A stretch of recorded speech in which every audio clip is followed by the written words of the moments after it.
लेकिन इस डिपार्टमेंट में एक मरे हुए आदमी को भी कब्र से निकाल के और शमशान से उठा के बोलेंगे पहले विजिलेंस क्लियरेंस के लिए यहां एप्लीकेशन दो, पोस्ट इन डिटेल दो। Shame on them. पता नहीं वाले रोज फोन करते हैं सुबह से शाम तक, लेकिन मैंने उनसे भी कहा लोगों को पावर देने के लिए पावर एम्प्लॉय काम करता है, लेकिन हमें मजबूर किया जा रहा है। अब इन्होंने हमारे एचआर इश्यूज को पुश डाउन करते हुए, पीछे करते हुए कोशिश कर रहे हैं जान के कि पीडीडी डिपार्टमेंट का जो ये कैडर है, ये डाइंग कैडर तो ऑलरेडी बन गया हुआ है। अब for the fate of the seniors am I expected to sign the leave on their behalf? मैं ऐसी 10 नौकरियां भी छोड़ने के लिए तैयार हूं, लेकिन आप में दम होना चाहिए लड़ने के लिए। लेकिन मैं देखता हूं यहां पे जब कोई इंचार्ज कुर्सी पे बैठ जाता है, वो सोचता है मेरे को फेविकॉल लगा दिए इसी के साथ, अब इसके बाद मेरी कहीं कुर्सी इधर उधर ना हो जाए।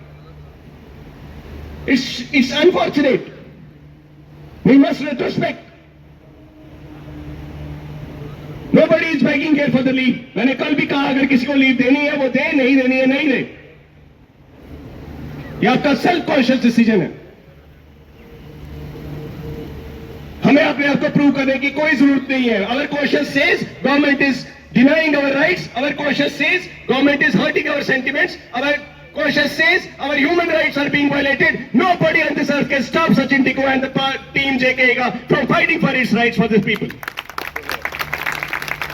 कोई माइकल लाल इस यूनियन टेरिटरी में नहीं है।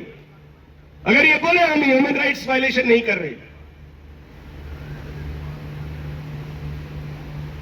इलेक्टेड गवर्नमेंट ने आते ही अपने जो है पहले एम्यूलमेंट्स फिक्स किए।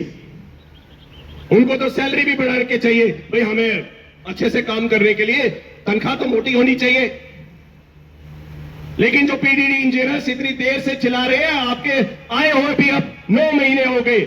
9 महीने में तो बच्चा भी पैदा हो जाता है।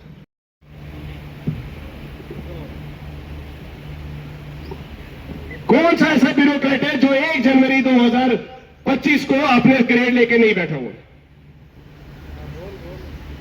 लेकिन हमारे इंजीनियर्स की फाइलों में क्या लिखा जाता है? अगर कोई बेचारा डेड बॉडी भी चली गई उसको 5 साल भी हो गए एक्सपायर हुए, उसको बोलते हैं आपकी विजिलेंस क्लियरेंस कहां है? हमारे रिटायर्ड इंजीनियर्स यहां बैठे हैं। पिछले दिनों हमारे साथ यही हुआ।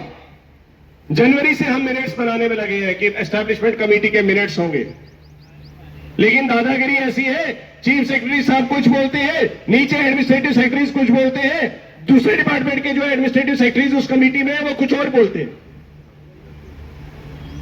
बड़े दुख के साथ मुझे एक इंजीनियर ने फोन किया, कहते मेरे भाई साहब जो थे वो इस पीडीडी डिपार्टमेंट में 5 साल पहले रिटायर हुए और ही हैज एक्सपायर्ड ऑल्सो। उनको फोन आया कि भाई उनकी विजिलेंस क्लियरेंस के लिए उनकी पोस्टिंग डिटेल दो।